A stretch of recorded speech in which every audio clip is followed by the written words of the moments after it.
حضرت مفتی تقی عثمانی صاحب کے بیان آنے کے بعد بہت سے لوگوں نے طوفان بدتمیزی برپا کیا ہوا ہے، جن میں فواد چودھری، شیر افضل، مروت سر فہرست ہیں۔ کوئی ان کی BMW پر اعتراض اٹھا رہا ہے جو کہ کسی میزبان نے ان کو اس میں بٹھایا تھا، اور کوئی ان پر قہقے مار رہا ہے کہ ان کو ویزا لگوا کر وہاں بھیج دیتے ہیں۔ جب ماں باپ کی تربیت نہیں ہوتی نا تو بدتمیزی بچے پیدا ہوتے ہیں۔ حضرت مفتی تقی عثمانی صاحب سپریم کورٹ کے جج ریٹائر ہوئے ہیں، ان کے پاس تو ویسے ہی اچھی خاصی تنخواہ تھی، ان کی حلال تنخواہ تھی۔ سعودی عرب میں 5 سال وہ وہاں کی فقہی مجلس کے امیر رہے ہیں، تو اس میں سعودی عرب کی طرف سے بھی ان کو تنخواہ ملتی تھی۔ ان کو تو ارب پتی ہونا چاہیے تھا، جبکہ وہ ارب پتی نہیں ہے۔ اس دور میں ہمیں پتا چلا تھا کہ وہ اپنی تنخواہ کا بہت بڑا حصہ صدقہ کر دیتے ہیں۔ تو ایسی کنڈیشن میں اگر وہ BMW رکھ بھی لیتے ہیں تو کیا حرج ہے اس میں؟ اور حقیقت میں یہ کہ وہ BMW ان کی ہے بھی نہیں، تو میزبان نے ان کو پروٹوکول کے لیے جب کوئی بلاتا ہے نا تو کچھ لوگ خاندانی بدتمیز ہوتے ہیں۔ حضرت مفتی تقی صاحب تو ایسی شخصیت ہیں، ان کی زبان سے تو کبھی کوئی منفی جملہ ہم نے سنا ہی نہیں ہے، کبھی ان کی زبان سے کوئی منفی جملہ نہیں سنا ہم نے، کوئی منفی بات، انتہائی بااخلاق۔ تو ابھی دیکھو میڈیا نے ایک ایسا ٹرینڈ چلا دیا ہے ملک میں، جو منہ میں اٹھتا ہے اپنا کریکٹر ان لوگوں کا دیکھو، آپ اپنی عیاشی ان کی دیکھو، کیا کچھ نہیں کر رہے ہوتے۔ یہ اپنی جماعتوں تک نے تو ان کو نکال دیا ہے، اپنی جماعتوں میں نہیں فٹ ہو سکے، سمجھ رہے ہیں نا؟ یعنی جن تنظیموں میں، جن سیاسی جماعتوں میں تھے، انہوں نے کک آؤٹ کیا ہے ان کو۔ بعض تو ایسے اعلیٰ درجے کے مجاہد ہیں کہ ایک دو دفعہ اسٹیبلشمنٹ نے 2-4 چترول لگائے تو فوراً اپنے قائد سے برات کا اعلان کر دیا۔ یعنی آپ جس قائد کے پیچھے چلا کرتے تھے، 2 تھپڑ لگے اور آپ نے وہ بولا قائد ہی آپ کا گیا، ٹھیک ہے نا؟ یہ اپنی اوقات ہے ان لوگوں کی، ایک تو وہ فواد چودھری صاحب ہیں اور یہ جو شیل افضل مروت صاحب ہے۔ اپنی حالت ان کی وفاؤں کی یہ ہے کہ 2 چترول لگے، تھوڑا سا عوام نے احتجاج کیا تو کسی کو نکال دیا، کسی نے استعفیٰ دے دیا۔ یہ ہے ان کی اپنی حالت، اور آپ ان کی زبان دیکھو۔ مجھے اس پہ کہنا نہیں تھا، لیکن یہ ٹرینڈ بہت خطرناک ہے۔ علماء کو، بڑے لوگوں کو میڈیا پہ جس طرح منہ پھاڑ پھاڑ کے بکواسات کی جا رہی ہیں، آپ کو اگر کسی سے کوئی اختلاف ہے، آپ کسی دوسرے عالم کی بات نقل کر لو، بھائی یہ ان کی بات ہے لیکن دوسرے حضرت یہ کہہ رہے ہیں۔ تمیز مارکیٹ سے کیا ہو گئی ہے؟ شارٹ ہو گئی ہے۔ تو یہ مجھے ان کے خلاف کہنے کی ضرورت نہیں تھی، یہ تو انہوں نے سوال پوچھ لیا، کیونکہ کمنٹس میں ہی لوگوں نے ماشاءاللہ کافی طبیعت ہری کر دی ہے۔ لیکن دیکھو، بے عزتی ہمیشہ عزت دار آدمی کو فیل ہوتی ہے، ان لوگوں کو اپنی بے عزتی فیل نہیں ہوتی۔ وجہ اس کی ہے کہ عزت ہوتی ہے تو انسان کو بے عزتی فیل ہوتی ہے۔ تو یہ اس لیول کے بے شرم لوگ ہیں کہ کوئی بزرگ ان کی زبانوں سے نہیں بچا، کوئی اسکالر ان کی جب چاہیں، جس کے خلاف چاہیں، جو چاہیں بول دیتے ہیں یہ لوگ۔ تو اس ٹرینڈ کو ختم کرنا چاہیے میڈیا پہ، جبکہ کوئی اس طرح کی بات کرے، ورنہ کل آپ لوگوں نے بھی بوڑھا ہونا ہے، کل آپ لوگوں نے بھی۔ بھائی مفتی تقی صاحب کی ایک بات نہیں ہے جس کی وجہ سے وہ قابل احترام ہے۔ سب سے پہلی بات، عالم ہے، اور کس لیول کے عالم ہے، پوری دنیا مانتی ہے ان کو، اس لیول کے عالم ہے۔ نمبر 2، ان کا تقویٰ۔ آپ کبھی ان کے قریب لوگوں سے ان کی تقویٰ اور ان کی جو سیرت کو سنیں تو آپ کو پتا چلے گا۔ تیسری چیز، اخلاق۔ اتنی زندگی گزار دی، کبھی کسی کا نام لے کے اس پہ بھپتیاں کسنا، کتنے نپے تلے الفاظ وہ زبان سے نکالتے ہیں، جب کوئی بات کرتے ہیں کتنی دفعہ اس کو ریپیٹ کرتے ہیں کہ کوئی مبالغہ آرائی نہ ہو جائے۔ میں نہیں کہہ رہا کہ انسان خطاؤں سے پاک ہے، ہر انسان سے غلطی ہو سکتی ہے، حضرت سے بھی ہو سکتی ہے، لیکن کوالٹیز کتنی ہے۔ چوتھی بات، بوڑھے بھی ہیں۔ بوڑھا تو یار کوئی غیر مسلم بھی ہونا تو انسان اس کی عمر کا خیال کر لیتا ہے کہ یار یہ بوڑھا آدمی ہے، اس کی سفید بالوں کا انسان خیال کر لیتا ہے، اس کے بڑھاپے کا خیال کر لیتا ہے۔ مگر خاندانی بدتمیز ہوگا، اس کو نہ کسی کی داڑھی کا خیال ہوگا، نہ کسی کی بڑھاپے کا خیال ہو۔ ہم کسی بوڑھے کو دیکھتے ہیں نا، کتنا ہی غلط ہو، آدمی کہتا ہے یار اس کی عمر دیکھو، اپنی عمر دیکھو، ہم کیا اس کے خلاف بات کریں؟ ہم ان بے شرموں میں کسی کے بڑھاپے کا بھی خیال نہیں ہے۔ تو یہ اپنی اوقات انہوں نے میڈیا پہ دکھائی ہے۔ اس کے جملے کے بعد سے میں نے کہا یہ بھی بے شرم انسان ہے۔ جس آدمی کو تمیز نہ ہو نا، کسی بڑے چھوٹے کا احترام نہ ہو۔ نبی صلی اللہ علیہ وسلم نے فرمایا، من لم یبجل کبیرنا، جو ہمارے بڑوں کو رسپیکٹ نہیں دیتا، لیس منا، وہ ہم میں سے نہیں ہے۔ کچھ بھی نہیں دیکھتے حضرت مفتی تقی صاحب کے، صرف بڑھاپے کو دیکھ لو، صرف بڑھاپے کو۔ ایک بوڑھے آدمی کے خلاف آپ اس طرح سے بات کر رہے ہو۔ امام ابو حنیفہ رحمہ اللہ تعالی سے ایک مسئلہ پوچھا گیا، اس وقت کے فقہا کا اس میں اختلاف تھا۔ امام ابو حنیفہ کے نزدیک وہ جائز تھا۔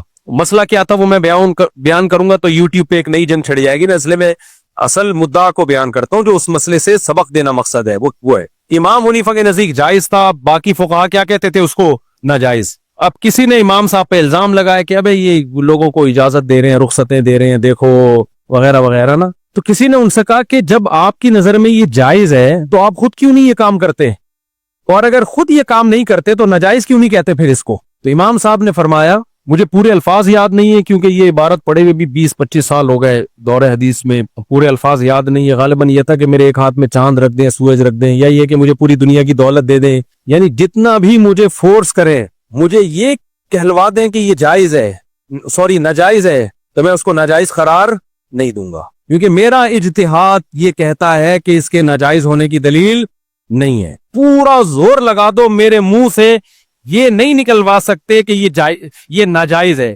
क्योंकि अगर मैं ये कह दूंगा, इमाम साहब की बात का मतलब क्या कि मैं एक चीज को जायज समझ रहा हूं और मैं लोगों के दबाव में या तानों में आके उसको नाजायज कह दूंगा, तो अल्लाह के हलाल को हराम करना भी कम दर्जे का जुल्म बोलो नहीं है। यूट्यूब के मसले में ना लोग हम पे यही जोर लगा रहे हैं, कभी डॉक्टर साहब के बयान पेश कर रहे हैं, कभी फलाना के बयान पेश कर रहे हैं कि यूट्यूब की अर्निंग को मुफ्ती तारिक मसूद साहब हराम कहें, फिर इल्जामात लगा रहे हैं कि इनके अपने चैनल है। हम 20 दफा जवाब दे चुके, भाई हमारा चैनल तो बाद में बना है, हमें तो पता भी नहीं था उस वक्त जब हमने इसका फतवा दिया जायज होने का, तो वो क्या है फोर्स कर रहे हैं। मैं लोगों से कहता हूं भाई हमें इस दलील का जवाब दे दो, मैं उसी वक्त नाजायज कह दूंगा, 2 सेकंड भी मुझे नाजायज कहने में नहीं लगेंगे। लेकिन एक चीज को हम जायज समझ रहे हैं, हम उसको नाजायज कहते हैं पब्लिक के प्रेशर में आके, तो क़यामत के दिन उल्टे हम लटके हुए होंगे, आप लटके हुए नहीं होगे। समझते हो कि नहीं समझते? और फिर इसके अलावा बहुत सारी चीजों को और भी नाजायज करार देना पड़ेगा। अब ये टॉपिक चल गया तो मैं इसको, क्योंकि लोग फिर शॉर्ट क्लिप बनाते हैं, पहले वो इमाम साहब की बात मुकम्मल कर लो।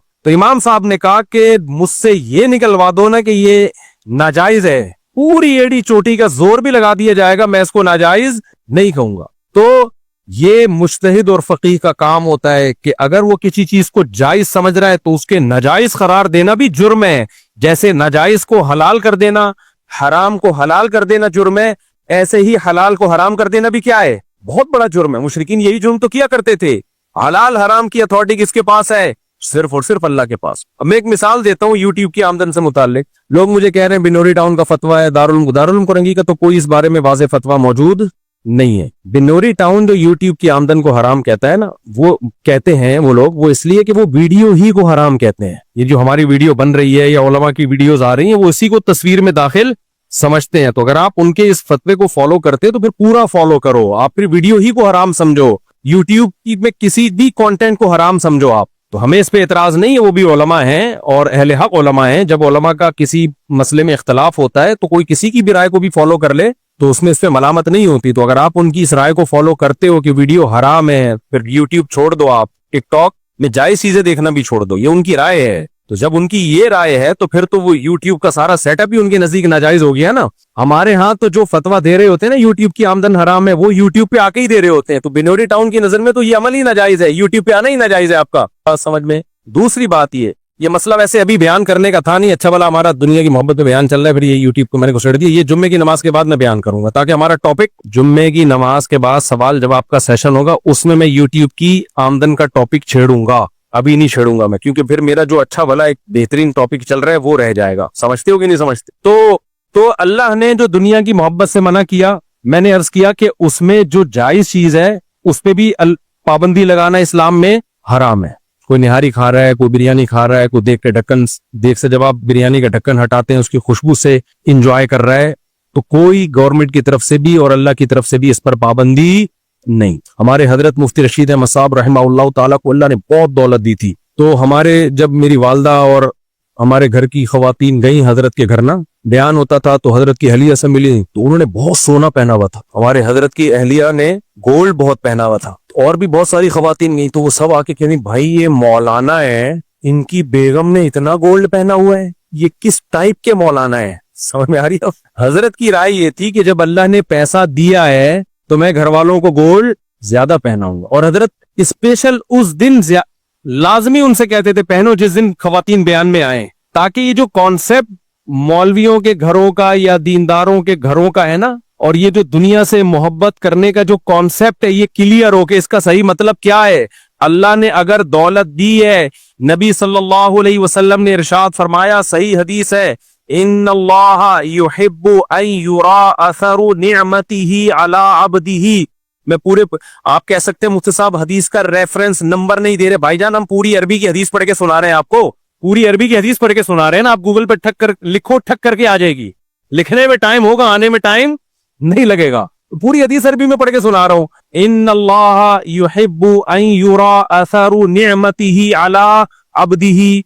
इस हदीस का शान वुरूद क्या है?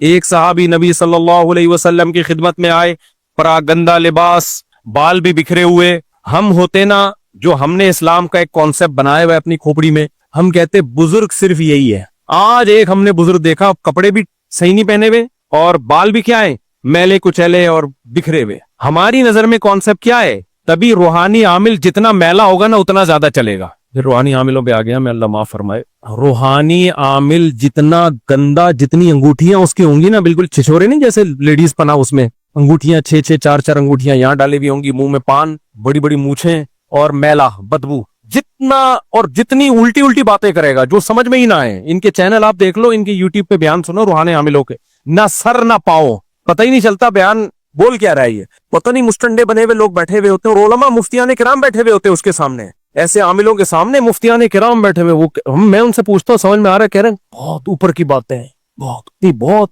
अच्छा, आमिलों की एक और आपको बदमाशी बताऊं मैं। जब आप किसी आमिल के पास जाएंगे ना, तो वो आपकी आंखों में आंखें नहीं डालेगा, थोड़ा सा किनारे पे देखेगा, यूं जैसे आप है ना, आप आए मेरे पास और अल्लाह ना करे मैं आमिल हूं, तो मैं थोड़ा सा साइड पे देखूंगा यूं। ये एक स्टाइल है इनका, ये एक्टिंग है, ऐसे करेंगे। ये फिर ये शो करते हैं हम आपके हमजाद से बात कर रहे थे, ये शो करते हैं कि हम आपके मुवक्किल से या आपके हमजाद से बात कर रहे थे, तो उससे हमने अंदाजा लगा लिया आप पे क्या है। टोटल फ्रॉड है ये, समझ लो, एक्टिंग है, कुछ भी नहीं है। तो इसलिए जितना मैला कुचैला आमिल होगा ना मार्केट में, उतना ज्यादा हिट होगा वो। खैर, और जितनी लंबी लंबी फेंकेगा हमजाद मुवक्किल, कह रहे एक आप हो, एक आपका हमजाद है। भाई जब कोई ऐसी बात कर, आप बोलो टोटल मैं यही हूं जितना हूं ना, कोई हमजाद मेरे साथ नहीं है, कोई मुवक्किल मेरे साथ नहीं है, मैं टोटल जो हूं पैदा अकेला ही हुआ था और टोटल इतना ही हूं मैं। बाकी वो जो हदीस में आता है हर इंसान के साथ एक जिन है, एक फरिश्ता है, वो ये हमजाद नहीं होते हैं। वो जिन इंसान को शैतान है, जिसको जिन से ताबीर किया है, वो बुराइयों की तरगीब देता है और फरिश्ता दिल में नेकी के ख्यालात डालता है। उसका आमिलों से कोई ताल्लुक नहीं है और आमिलों को वो फरिश्ते और जिन्नात लिफ्ट भी नहीं कराते। वो तो अल्लाह ने हर एक के साथ रखा हुआ है। वो तो बुराइयों की तरगीब देगा, फरिश्ता नेकियों की तरगीब देगा, वो दिल पे असर डालते हैं उसका। बाकी हम टोटल यही हैं, ठीक है ना, हमारे साथ अलग से मजीद कोई चीज नहीं है। हाँ, जब शादी होती है तो एक चीज लग जाती है आपके साथ, जिसको बेगम कहा जाता है, वो फिर पूरी जिंदगी के लिए आपके साथ हमेशा के लिए लग गई। तभी मैं कहता हूं कि बाहर जब जो लोग जॉब के लिए जाते हैं, बेगम को साथ लेके जाया करो। वजह उसकी ये कि अल्लाह ने कहा वसाहिबतिही व बनीही, अल्लाह ने बीवी को साहिबा कहा है, साथ रहने वाली। माँ को भी साहिबा नहीं कहा, बाप को भी साहिबा नहीं कहा, भाई को भी, बहन को भी, औलाद को भी नहीं, बीवी को क्या कहा?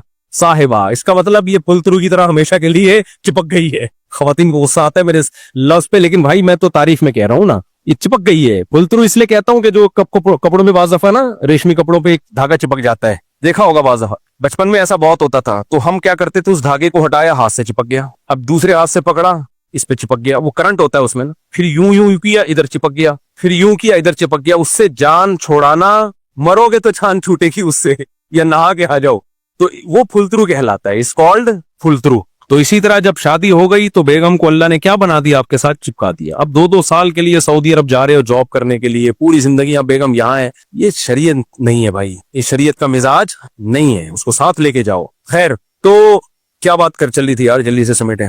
आमिलों पे तो मैं आ गया था, वो तो मैं हर बयान में आता हूँ, कोई नई बात थोड़ी है। दुनिया से मोहब्बत की बात चल रही थी कि एक लिमिट है, उससे कम कम जायज है, क्योंकि अगर वो मोहब्बत बिल्कुल भी नहीं होगी तो हम तो रहबानियत की तरफ चले जाएंगे, कमाना छोड़ देंगे, बीवी बच्चों की फिक्र छूट जाएगी, मोहब्बतें मार्केट से शार्ट हो जाएंगी, जिंदगियां खराब। तो मैं हदीस सुना रहा था कि नबी सल्लल्लाहु अलैहि वसल्लम के पास एक सहाबी आए, परागंदा हाल, परागंदा बाल, लिबास भी परागंदा। आपने फरमाया क्या अल्लाह ने तुम्हें दौलत नहीं दी है? फरमाया हाँ।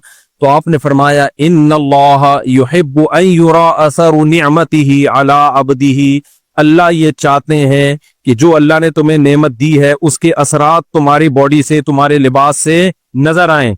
इसलिए उलमा, हजरत हकीम उलमा रहमहुल्लाह ने लिखा है कि मालदारों का लिबास थोड़ा आला क्वालिटी का होना चाहिए। गरीब आदमी के पास अगर अच्छी क्वालिटी के पैसे नहीं है तो ठीक है, वो कम दर्जे का लिबास पहने। मालदार के पास अगर है तो उसका लिबास क्या होना चाहिए? आला। आप कह सकते हैं इससे तो सोसाइटी में फर्क होगा, इससे मुआशरे में क्या होगा? फर्क। ये दौलतमंद है, ये गरीब है, कोई ऐसी बात नहीं है। अल्लाह ये फर्क चाहते हैं, ये फितरत का हिस्सा है, ये आज से नहीं है, हमेशा से है। दौलतमंद लोगों का पोशाक लिबास اعلیٰ ہوتا ہے، غریبوں کا کیا ہوتا ہے؟ کم. اب سوال پیدا ہوتا ہے اس فرق کی وجہ سے تو غریب بیچارہ احساس کمتری میں جائے گا. بالکل ضرورت نہیں ہے احساس کمتری میں جانے کی. وجہ اس کی ہے کہ موت کے بعد سب کیا ہو جائے گا بھائی؟ برابر. احساس کمتری میں جب جاتے جب غریب ہمیشہ غریب رہتا، ٹھیلے پہ ہی رہتا، اور مالدار ہمیشہ مالدار رہتا. ابھی 2 ہفتے پہلے ایک ارب پتی آدمی کا انتقال ہوا، اتنی دولت کے گنی نہیں آئی، تو وہی ہوا پھٹے پہ ہی لٹایا گیا اس بیچارے کو. غسل بھی وہی پانی سے، کوئی الگ سے آب زمزم یا کوئی تیزاب سے نہیں نہلایا گیا کہ جی بہت مالدار آدمی تھے یہ. وہی پھٹے میں لٹا کے جنازہ پڑھا کے ان کو کور میں ڈالا، اوپر سے سلیب لگا کے دعا کی، اور لوگ پتلی گلی سے نکل لیے. تو ٹھیلے والے کے ساتھ بھی کیا ہوگا؟ تو اس لیے ٹینشن لینے کا ہے ہی نہیں. لیکن آپ یہ چاہو کہ امیر اور غریب کا فرق اسلام میں ختم ہو جائے تو یہ دین فطرت کے خلاف ہوگا. یہ فرق اللہ نے رکھا ہے، اور سورہ زخرف آپ دیکھیں، لِيَتَّخِذَ بَعْضُهُمْ بَعْضًا سُخْرِيًّا، اللہ کہتے ہیں ہم نے دولت کی تقسیم میں فرق رکھا ہے. یہ تقسیم کس کی طرف سے ہے؟ اللہ کی، تاکہ کچھ لوگ کو تابع بنا کے رکھیں. سارے ایک جیسے ہو جائیں تو ملازمت کون کرے گا؟ آپ نے فیکٹری بنائی، سب نے فیکٹریاں بنا لی، تو آپ کو فیکٹری چلانے کے لیے بندے کہاں سے ملیں گے؟ چپڑاسی کہاں سے لاؤ گے؟ مزدور کہاں سے لاؤ گے؟ گٹر صاف کرنے کے لیے بنگی کہاں سے لاؤ گے؟ سارے ہی فیکٹریوں کے مالک. تو نظام عالم تباہ، کسی کی فیکٹری نہیں چلے گی. چلتی اسی وجہ سے ہے کہ بہت سے غریب ہیں، آپ ان کو تھوڑی تنخواہوں میں وہ بہت خوش ہو جاتے ہیں، اس لیے کہ انہوں نے اتنا بھی نہیں دیکھا ہوتا.